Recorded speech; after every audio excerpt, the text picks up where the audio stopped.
ನಮ್ಮನ್ನು ಕಾಪಿ ಹೊಡೆದು ಬಿಟ್ಟಿದ್ದಾರೆ. ಈಗ ನಮ್ಮನ್ನ ಕಾಪಿ ಹೊಡೆದು ಬಿಟ್ಟಿದ್ದಾರೆ. ಈಗ ಜೊತೆಗೆ ಈಗ ಇತ್ತೀಚೆಗೆ ನಡೆದಂತ ಒಂದು ಬೆಳವಣಿಗೆಯನ್ನು ನಿಮ್ಮ ಜೊತೆ ಹಂಚಿಕೊಳ್ಳಲಿಕ್ಕೆ ಬಯಸ್ತಾ ಇದ್ದೇನೆ. GST ಗೂಡ್ಸ್ ಮತ್ತು ಸರ್ವಿಸ್ ಟ್ಯಾಕ್ಸ್ ಅಂತ ಕರೀತಾರೆ. GST ಅಂದರೆ ಗೂಡ್ಸ್ ಆ್ಯಂಡ್ ಸರ್ವಿಸ್ ಟ್ಯಾಕ್ಸ್ ಅಂತ ಕರೀತಾರೆ. ಇದನ್ನು ಜಾರಿಗೆ ತಗೊಂಡ್ಬಂದವರು ಯಾರು? ಇದೇ ನರೇಂದ್ರ ಮೋದಿ 2017ರಲ್ಲಿ 2017ರಲ್ಲಿ ಜಾರಿಗೆ ತಗೊಂಡ್ಬಂದವರು ಯಾರು? ಮೋದಿ ಸರ್ಕಾರ. 8 ವರ್ಷ ಆಯಿತು ಇಲ್ಲಿಗೆ ಜಾರಿಗೆ ಬಂದು. 8 ವರ್ಷ ಎಲ್ಲ ಟ್ಯಾಕ್ಸ್ನೆಲ್ಲ ಹೊಡೆದ್ಬಿಟ್ಟು ಈಗ ದಿವಾಳಿ ಗಿಫ್ಟ್,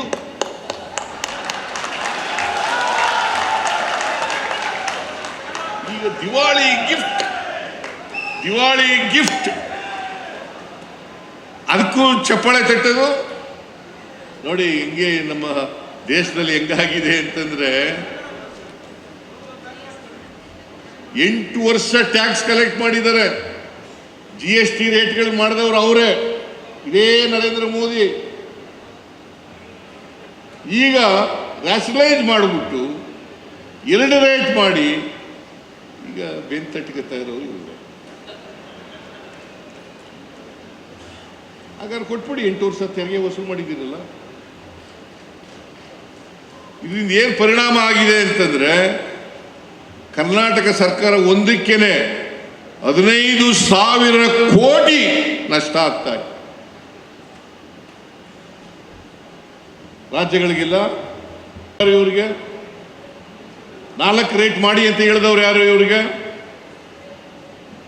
ಈಗ 4 ರೇಟ್ ಮಾಡಿಬಿಟ್ಟು 2 ರೇಟ್ ಮಾಡಿ ದೀಪಾವಳಿ ಗಿಫ್ಟ್ ನೀನು ವಸ್ತ್ರಾಭರಣ ಕೊಟ್ಟರೆ ಅವರು ಗಿಫ್ಟ್ ಅಂತ. ಏನು ನೋಡಿ, ಇದು ಅರ್ಥ ಮಾಡ್ಕೋಬೇಕಾಗ್ತದೆ. ಇದನ್ನ ಕೋಮು ಸೌಹಾರ್ದವನ್ನು ಹಾಳು ಮಾಡಿದ್ರು ಯಾರು ಅಂತಕ್ಕಂಥದನ್ನ ನಾನು ಹೇಳಕ್ ಹೋಗಲ್ಲ. ಹಾಳು ಮಾಡಿದವರು ಯಾರು ಅನ್ನೋದನ್ನ ಅರ್ಥ ಮಾಡ್ಕೋಬೇಕಾಗುತ್ತೆ. ಕೋಮು ಸೌಹಾರ್ದತೆಯನ್ನು ಹಾಳು ಮಾಡಿದವರು ಯಾರು? ಈ ಕೋಮು ಸೌಹಾರ್ದತೆ ಇದ್ರೆ ಯಾವುದೇ ಜಿಲ್ಲೆ ಆಗ್ಬೋದು, ಯಾವುದೇ ರಾಜ್ಯ ಆಗ್ಬೋದು ಬೆಳವಣಿಗೆ ಆಗಲಿಕ್ಕೆ ಸಾಧ್ಯ, ಅಭಿವೃದ್ಧಿ ಆಗಲಿಕ್ಕೆ ಸಾಧ್ಯ. ಕೋಮು ಸೌಹಾರ್ದತೆ ಇದ್ರೆ ಆತಂಕದಲ್ಲಿ ಬದುಕಬೇಕಾಗುತ್ತೆ.